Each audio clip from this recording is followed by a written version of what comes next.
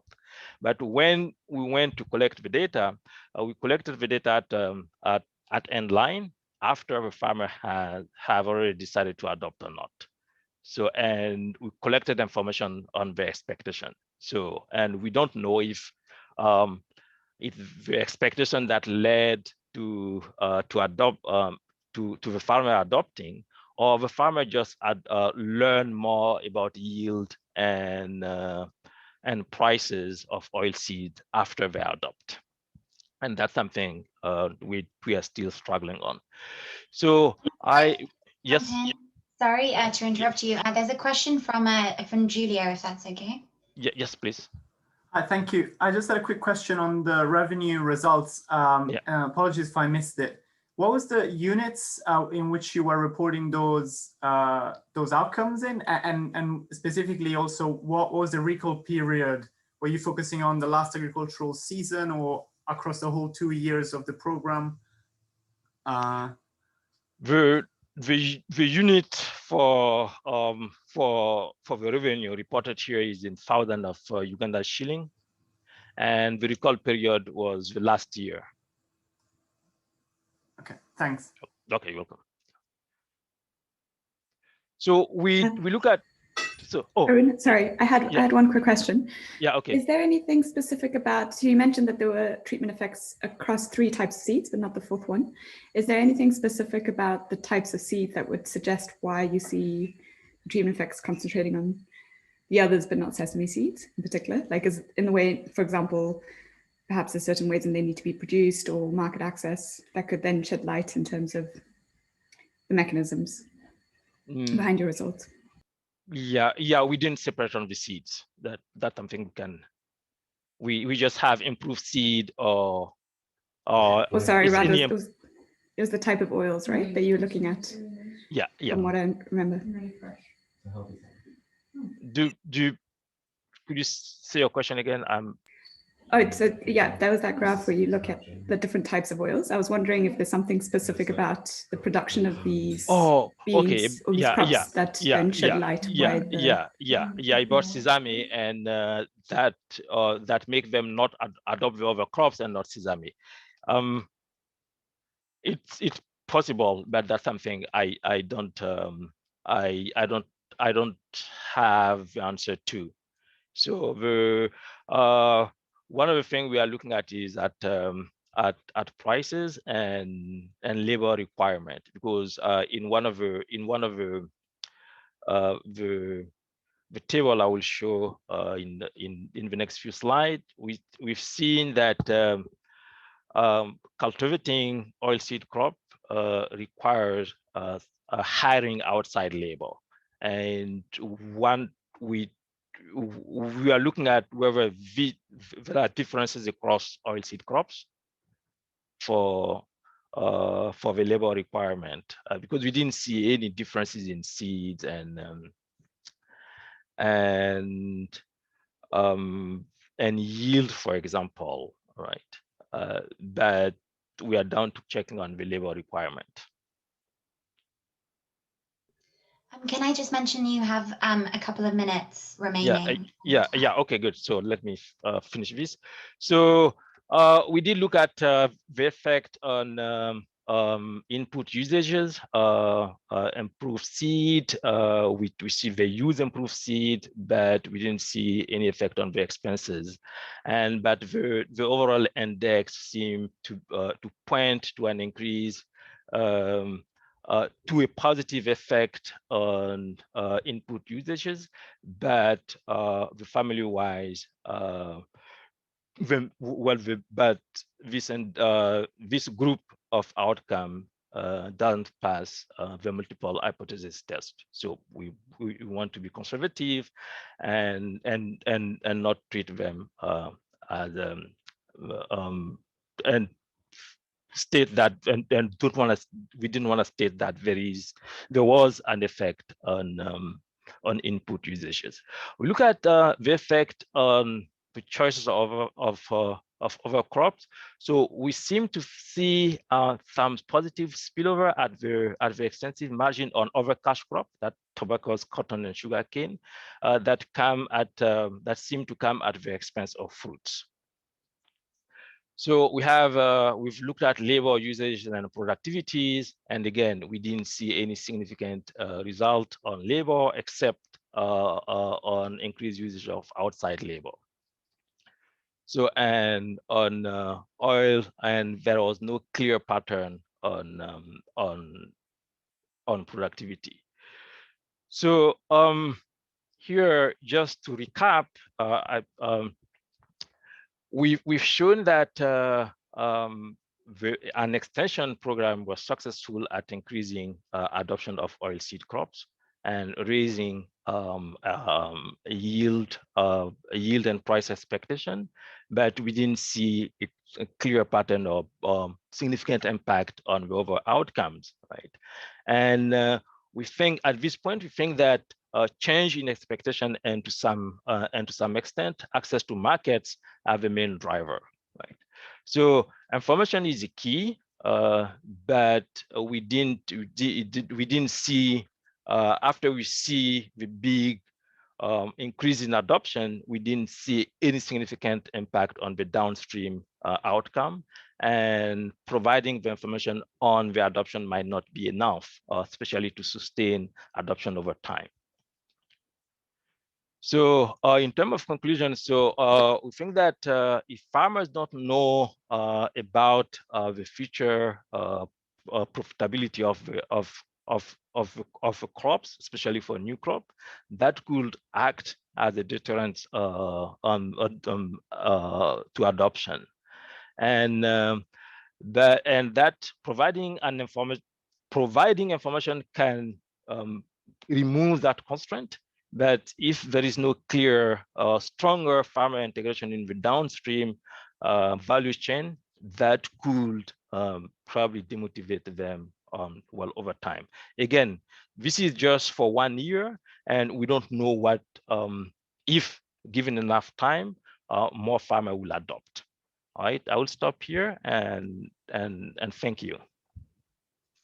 Thank you. Thank you so much for that presentation. So now we're going to have about 10 minutes of questions, and I'll just mention that if everyone can please use the raise your hand functionality, and then I'll call on you to ask your questions live for both the attendees and the panelists. So the first question I see is from Sumaila Gansor, who I think is from the University of Ghana. So please unmute yourself.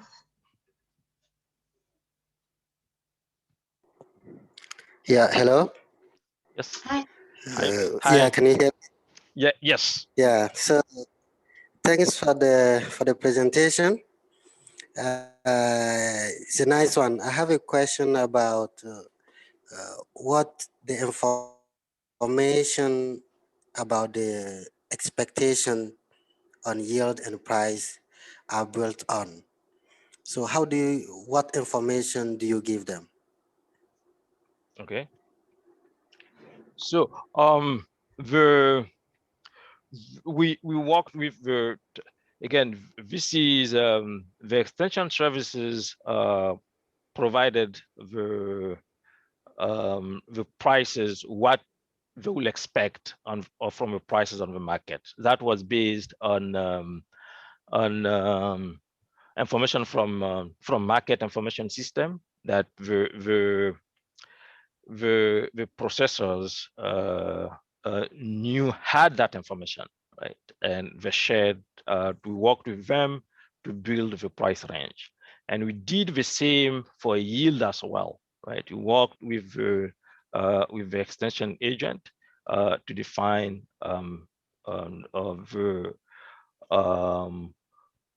possible, ranges of plausible yield, right? So we said it's yeah. Okay. Yeah. please go ahead. So just one more thing. Yeah.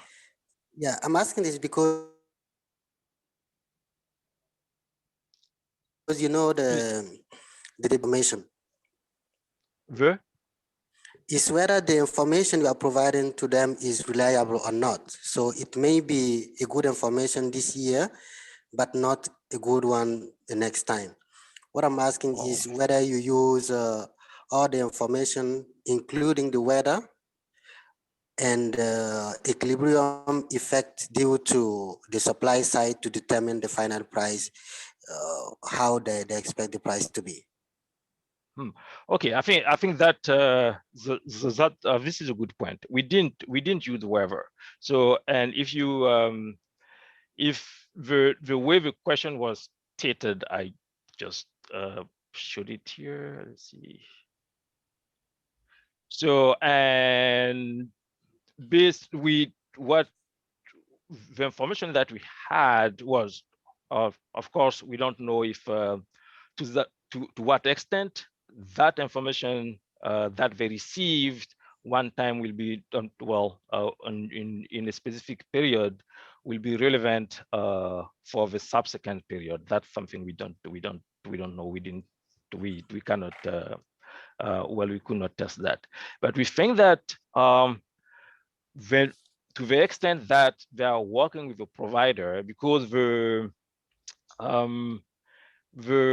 processors, right, and that the value, the market actors that include the millers and the processors, right, give a price at, well, the price that you could expect to have, right?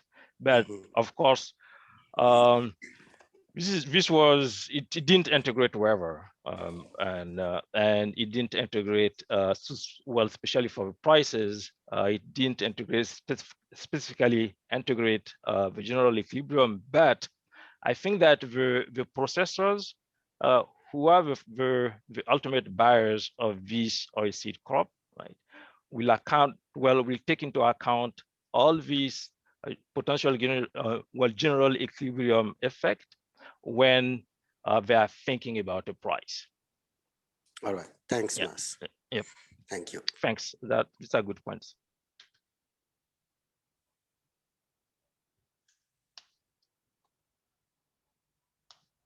Good. Does anybody else have a question they want to ask? Please just feel free to raise your hand.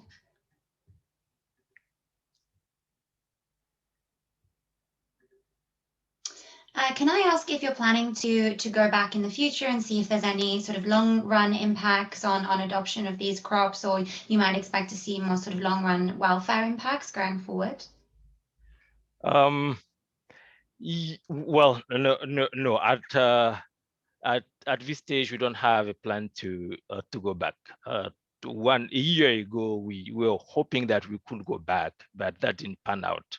So at this stage, we don't have a plan of going back. And I see Julia has a question. Yeah. Hi, thanks again for the presentation. I was just wondering to what extent the buyers of oilseeds are all national, and to what extent do they have ability to sort of set prices, or are they influenced by the international market prices? And I'm trying to think a little bit about the fact that you find a reduction in fruit in the production of fruits, and it seemed like that was, and so I was wondering where does the land that go into oilseeds, where do they take that land from? And is there something about the market of fruits that is different from the market of the oilseeds in terms of the price determination? Or maybe that there's a bit too much in that thought. Yes. Okay. Thanks. Well, that's a very good question. So the effect on fruit is on cash crops, over cash crops, and fruit is at the extensive margin. But we didn't see any effect on land allocation, right? So we know that they decided to they're growing less fruit, and they are growing more of over cash crop. But we did the same estimation exactly for the advance intensive margin. We didn't see anything on land allocation. So one possibility is that farmers are still learning about these crops, and at this point they are hesitant to shift land in and out of fruit or other cash crops. So that one possible explanation. And then we have one final question from Julian. Thanks, it was really interesting. I just wanted to ask a couple of questions about the expectations and the kind of the certainty measure.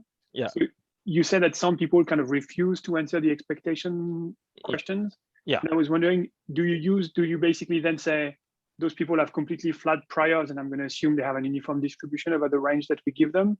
Or do you just kind of exclude them from the analysis when you do the expectations and certainty measures? Because that could, because when we do similar things for kind of, obviously it's political variable, it's slightly different. But when people tell us they don't want to respond, we just assume that they have completely flat priors in a sense. And so just wondering, something you've been playing with as well. Yeah. Okay, good. Thank you. I think that this is a very good question. So of course, when they didn't want to respond, one of the instructions to the numerator when they didn't want to respond is not to insist up to a certain point. If not, they just give you a random. They pick something randomly. So when they didn't respond for the certainty measure, we assign them 0 because we think that they have no idea of the expected yield of the expected yield of the expected prices. And for the to calculate the change, the expected price when they didn't respond, we did the estimation assigning them 0 because they have no idea, and then we did some sensitivity analysis to see if we think that all of them decided to pick the maximum range or the lower range, or to what extent that to what extent that will affect our our result. And broadly, the result still hold. Thanks. Yeah, you're welcome. Thank you. Great, so I think we're just about out of time. So I'd like to just take this opportunity to thank Harounan for his presentation. We really enjoyed it. So thank you very much for joining us and presenting at the webinar today. And thank you everyone for attending our CSAE webinar. And I want to mention that next week is the last webinar in this series, and we're going to have Laurie Vanderwell from the Graduate Institute in Geneva, who will be presenting Returns to Childcare and Capital, Experimental Evidence from Uganda. So I hope to see many of you again next week, and thank you again, Harounan, for your presentation. Thank you. And thank you all for coming, and I enjoyed it, and thanks for your comment and questions.